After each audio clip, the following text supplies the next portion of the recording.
Welcome to the Top Latinos Podcast, the show where we spotlight Latino leaders who are transforming communities, inspiring generations, and leaving a lasting impact across the nation and beyond. Today's episode is a powerful one.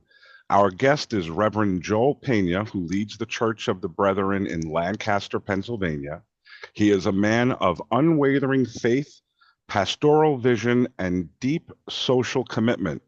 Born in Mérida, Venezuela, Pastor Peña's life is a living testimony to how faith in action can uplift families, empower youth, and rebuild communities in times of adversity.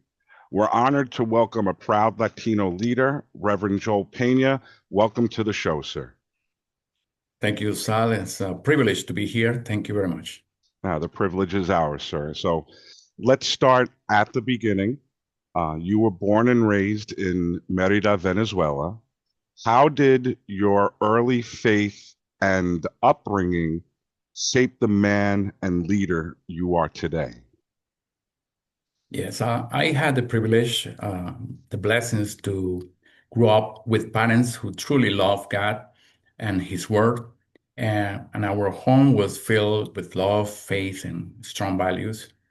And from the early age, we were taught to love God, God above all else, and to love ourselves as we love the others. And that foundation shaped my life and naturally led me to serve others and be blessings wherever I go. Yes, sir. And you were baptized at just 12 years old and quickly became active in ministry. What moments early on made you realize that God was calling you into leadership? Yes, thank you. Yes, I clearly remember when I got baptized. It took place in a very cold river in the Andes of Mérida, Venezuela, high in the mountains. So you didn't baptize unless you are really serious following Jesus. So, so thank you for reminding me this moment. But regarding your question, I think at the age of 10 or 12, my father took a photo of me, and he said, "Take the Bible in your hands, and look at me and look like you are preaching something." He has a Polaroid, that Polaroid that you can see the picture after 2 minutes or so.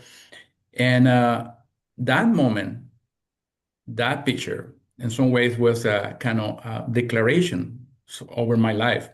And I feel like it was a visual prophecy over my life. And long after, I started to be involved with the church in the different positions that always they asking for to collaborate with them, no? And do you know the rest of the story? Excellent, excellent. Such a young age to have that calling. That's amazing. And I know along the way, you founded La Brigada Juvenil de Jesucristo, and that was in 1987. It impacted an entire generation of young people. What inspired that movement, and what lessons from that time still guide your ministry today? Yes. Well, that happened, Sal, is that when I turned 18 years old, around that age, and I noticed from my group that grew up in church, was around 36 teens, only a handful of probably 4 or 5 were still in church. And that broke my heart. And I feel God calling me to act. And that's how the youth brigade, Brigada Juvenil de Jesucristo, born, uh, to do something to keep our youth following the Lord in a ways that they love, that they enjoy. So we create a structure, we create discipline, Bible memorization, and leadership training, and all the structure or the uniform and all these things. And really, really works, really works. We were a team that we were with one mind, and we were like a five or six that together put those ideas and help to motivate youth, young adult to be across the Venezuela. First in the city where I born and where my church was, and then in the district, the state, and then around nationally. And still, Brigada Juvenil de Jesucristo, Youth Brigade, BJJ, still exists in the country, and that's great. It's a great blessing. Excellent. I mean, again, at such a young age, taking leadership. Looking back on that time, what was one of your most favorite moments or a moment that still stays with you today? Well, to hear this, to hear from parents say, can you tell my son, can you tell my daughter about to do this in home, to respect us, to do this in classes.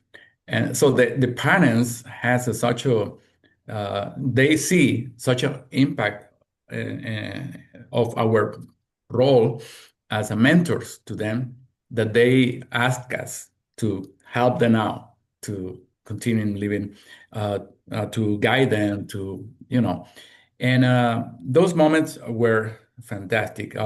We were people who doesn't have jobs at that time, and it was really with a lot of work, not doing fundraising to organize camps, to organize retreats, and but we find it. And I believe this these teenagers are a force. If you direct them, you can move a bus, those yellow buses, in a minute. Put it in another place because they don't question. They just uh, hear you. If you can earn their respect, uh, then they will follow you and they will do what we asking for it. And we have a good plan for them. They know that, and they really many of them then still with us in the faith. Some of them are missionaries, and so there are pastors in different places, and that's actually the most rewarding thing when you see that your work impact others and is still fruitful. Perfect. I have to say that my kids were in the youth ministry here in New York as well, and it definitely did leave a lasting impact. So to our listeners that are the parents of teenagers, I have to second Reverend Peña's notion in the fact that they should join the youth ministry and be involved because it really does make a difference. And go ahead. No, I want to add something that that season taught me the importance of vision, the importance of order, the importance of obedience, and teamwork. That lessons I still live those lessons with me today. Understood. And you also balanced ministry with entrepreneurship and music, even helping found the Christian band El Shaddai. How did those creative and business experiences prepare you for holistic leadership? Yeah, music was always part of my life and family. My dad was a singer of one of the bands in his early years. Um, and then my brothers are musicians. I play guitar, play saxophone, I play clarinet, but I don't consider myself a musician. They are. They are. So being part of this Christian band was really an incredible experience because we travel, we minister in plazas, in universities, and places, uh, and it was actually we sing our own songs that we create. We wanted to record a DVD, CD, sorry, or a cassette on those years, and Mm-hmm. we did it, but we didn't like it, and then never concrete and something that we can show today. we have some recordings, but yeah, never did it. And it was great songs, beautiful songs, and for me, that was a great experience. We still in contact as a friends. Some of them are in Canada, and others in Colombia, and other cities in Venezuela too, and some of them here in America. And we're still in contact. It was a great experience. It helped me. Also, you asked me about the financial part. Yeah, entrepreneurship, yes. Entrepreneur, yeah. So, yeah, music taught discipline, teach me about discipline, and discipline is needed when you do business. You need to be precise, you need to be focused, you need to be uh, self-motivated, and those experiences really lead me in a more complete and balanced way. A little bit. In 2001, you emigrated to the United States during a very, very difficult time for Venezuela. Obviously, there was a regime change. I believe it was coming from Chavez to Maduro. What were some of the biggest personal and spiritual challenges you faced during that transition coming to the U.S.? Yes. Well, I lose everything financially. I get a bankruptcy. I used to have 7 businesses, and well, it's a long story. But when I had to take the decision to leave my family, leave my friends, leave my country, and to studying in another country with a different language, different culture, that really wasn't easy. Uh, but I'm glad that I never lost my faith. God was faithful, and He opened doors. He opened doors and give me favor. That's an important thing. He guided me step by step. And honestly, I really love United States of America deeply, and thanks God for the opportunities that I found here in this wonderful country. Your story is not much different from many Venezuelans that came over to the U.S. My wife has family that was in Venezuela, and because of Oh, the devaluation of the currency, they too lost their business. They had to come to the U.S. So I do understand. And one of the things that you did say that caught my ear, you said that God had blessed you with favor. And but looking back, I think God has blessed you with favor all along. Starting, at 12 years old, 1987, with the youth ministry, the youth foundation. I think it's a great story. And God again called you to pastor Alpha and Omega Church of the Brethren in Lancaster, Pennsylvania, where you are now. What was your vision when you first stepped into that role?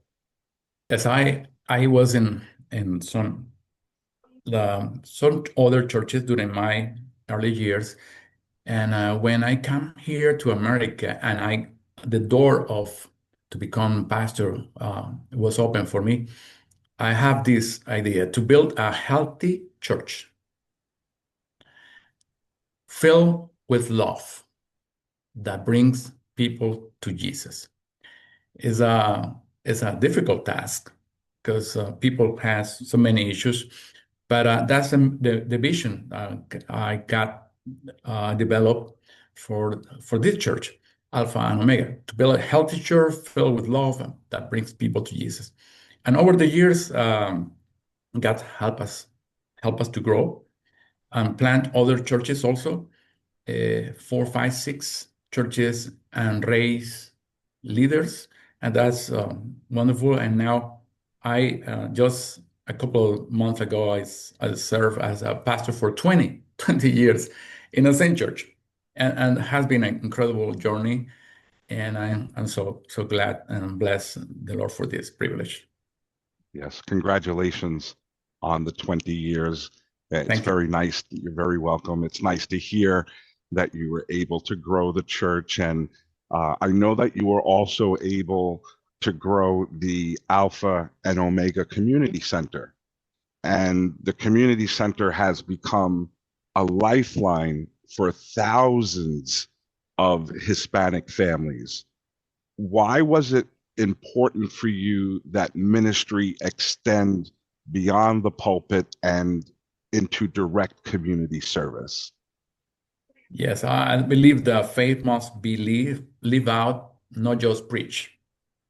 No, and the community center allow us to serve the community families in practical ways, with food assistance, with English classes, with music education, talking about it, to support the refugees and immigrants who are coming over. We have a ministry called Computers for Refugees, where people receive a laptop, a used laptop, of course, that somebody donate to us, and we give it to the people. And actually, it's an idea that it could be duplicated in every part here in America. No, it's not alone only for us. So we care of the whole person in terms of his spirituality, emotionally, and the social area. Actually, the mission of the Alpha and Omega Community Center is to share God's love by providing education and social services to the community, very particular to the Latino community of Lancaster, Pennsylvania, in order for them to become members that can contribute better to our society. That's beautiful. You've led international efforts through the Church of the Brethren Association of Venezuela, including work with indigenous communities and humanitarian aid. What does faith-driven leadership look like in times of crisis? It seems like there's a lot of crisis nowadays, Reverend. It is, yes. Well, I believe that faith give us strength that we need to overcome crisis, to overcome whatever kind of crisis, in health and regarding finances, family, relationship, broken relationship, and actually, I believe that I was blessed to be a blessing to my own people. And in 2016, we were able to start Church of the Brethren, Venezuela. And it was a great challenge, but has been very rewarding to help pastors, churches, not just spiritually, also with agricultural projects. We have been able to help them out, and we recently was able to buy a farm, actually, because I believe in self-sustain, not just depend on America give us money and brothers and sisters here. So, they can self-sustain, and has been working. It has been a big project, but we are excited about what is happening. So now we have around 50 churches, 50 churches in Venezuela. 12 of those are among the indigenous group. As you know, Venezuela has around 52 ethnic groups. So we were able to touch people from the Arguayú, Sanema, Piapoco, Curripaco, many communities that speak their own language, but also speak Spanish, and has been a great reward for me in my heart to be able to bless them somehow with my little support, little support, yes. Excellent. I can hear it in your voice that you seem very satisfied, very happy with what you're doing. And I know that you have served at high levels within the Church of the Brethren, nationally, internationally. How do you balance denominational leadership with grassroots community impact? How are you able to maintain that balance of working abroad and still making an impact in the local community? Well, I believe in delegation, train. people, right? And trust. Sometimes we delegate but don't trust. Don't happen. So leadership is the word. It's about empowering others and making disciples in this particular case. But in all the areas, when you train people well, so ministry multiplies and balance becomes possible. I I learned a lesson to don't be indispensable, uh, to teach others, and then you can do your part, and they can do their part, and it's very rewarding again. Mhm. So do you think that owning the seven businesses as you did in the past helped with the delegation and obviously you surrounding yourself with great people? Yes, yes, it is like that. Here in America and here in Venezuela, we have I have a great team. People, not all the time. We have, not all the time, and you know about that. Uh, Yes. but I think we are in a good moment right now, in both ways. In America, here in Lancaster, Pennsylvania, or in Venezuela, we have a great team right now. And yes, because you need to observe and you need to see who you can trust, really. The person need to earn your trust, and then you continue working with that person and that team people. Yes, sir. And one of the things you said that really struck a chord with me is that you love the United States. Oh yes, I love you. USA. What does being Latino mean to you, especially as a pastor serving multicultural and immigrant communities here in the U.S.? Yeah, well, when I come over, I thought everyone speak English. I didn't know that so many Latinos. I recently read that we are like 62 million of the 350 million people in America. So we are almost 20% of the population. And I would like to teach the Latinos, say, we are coming here to bless America, as the United States of America. We we need to be focusing. But the importance of the values, that's important of the values and what we believe, and not feel less than others here in America because we don't speak English well or because we don't understand the culture. I think Latinos are growing and are a growing and valuable part of this nation. We are hardworking, family-oriented, and full of faith people. So, but we are responsible, pastors or leaders, we're responsible to lead, then to walk in integrity alongside with our brothers and sisters, Americans, and contribute positively to this great country to continue being a great nation. Yes, sir. I do agree that the Latino population is making a positive impact here in the community.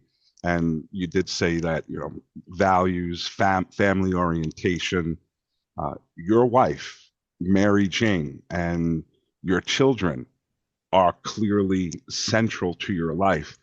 How has family strengthened your calling, and what values are most important for you to pass on to your children? Yes, well, my wife, Mary Jane, and my children are my greatest blessing. I have uh, more than success. So I want to recognize that. I want to pass on then values like honesty, responsibility, respect, empathy, integrity, humility, and generosity. Those values build strong life and strong communities, and is what we need. Is a family is strong, so churches are strong, communities are strong, and this is what we need to continue Yes, teaching that. Mhm. yes, and Pena, um, you've had an incredible journey from Mhm. Venezuela to the Yeah. U.S., across the world. You've encountered, a lot of crisis. How has adversity and reinvention shaped your faith? Yes, that's a good question. Adversity pushed me closer to God. That has been the case. Adversity pushed me closer to God. And when plans didn't work out, right? We have so many plans, but when plans didn't work out, God redirects our path. In my case, my path toward ministry. I was a businessman in Venezuela. I went into the temptation to be a businessman in America, right? Why not? Mm-hmm. It doesn't mean that I don't do that, actually, but it's my private part life. But ministry is not easy. Ministry is not easy. People think, oh, they just work Sundays. No. So many times I had the intention to quit, but really, when it's a call from God, uh, really the Lord help us out. It's not easy. Ministry is not easy, and we are living in a society that's is tough in many ways. So, but do got some plans for me in this case. It's fulfilling and deeply rewarding again. Yeah. Reverend Pena, you're giving us a very candid inside look to your life. And maybe that's something that individuals in your church or in your ministry never knew about you. I think that's great.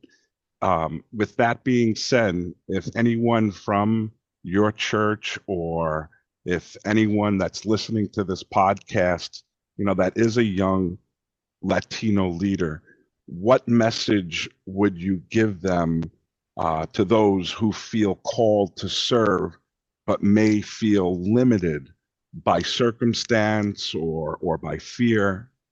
Mhm. Well, I think I have 6 or 7 recommendations. Number one, I will say, hey, believe in God. Number two, believe in yourself. Number three, stay focused. Stay focused. Avoid negative influences. Number four, use your time wisely and keep moving forward. Keep moving forward. Had to say also, God has a purpose for your life. So walk toward it with faith and humility. And if God put you in a position, don't uh, stay humble and remember your past. So I appreciate this time where we see the walking of my life, my journey, and really want to keep humble for God's blessings. Yes, sir. I mean, those are truly words to live by, whether you believe in God or you're a Muslim or you're Jewish. I think those should be the pillars of any strong foundation. When people hear the name Reverend Joel Pena, what do you hope they associate with your life and your legacy? I think I can say that I really would like to people remember me as a person who live to bless others spiritually, bless others socially, with education. And I want to say also that they can say, well, Peña was a he faithfully follow Jesus Christ, our Lord. That would be, I guess, my hope. Yes, sir. I have to say, in listening to you, you have lifted me as well and provided me with inspiration. For our listeners that are near the Lancaster, Pennsylvania area or are interested in reaching out to you, other spiritual leaders, what's the best way to reach you? By phone, or the best times to stop in and hear your service? How would people go about getting a hold of you? Yes, I can give you three options. Number one could be through our website, the church, that is www.alphayomegacob.org. The second one will be the website of Alpha and Omega Community Center. It's easier, alphayoomega.us. And also, if somebody want to call, our office is 717-394-3021. 717-394-3021. We are here to serve you, to help you out. If somebody wanted to be in contact with myself and our ministry here in Lancaster. Yes, I'll make sure that I highlight the websites and your phone number for you. And I have to, you're very welcome. And Reverend, I have to say that your story reminds us that faith is not just something we believe. It's something, like you said, that we live through service, sacrifice, and steadfast commitment. You have shown how one life rooted in purpose can transform families, communities, and even nations. I mean, from your journey to Venezuela, to Pennsylvania, across the world. It's a powerful example of Latino leadership guided by faith. I have to thank you very, very much for giving us an inside look into your life, your service, your vision, and thank you for joining us here today, Reverend. Thank you, Saul. Latino Who's Who podcast.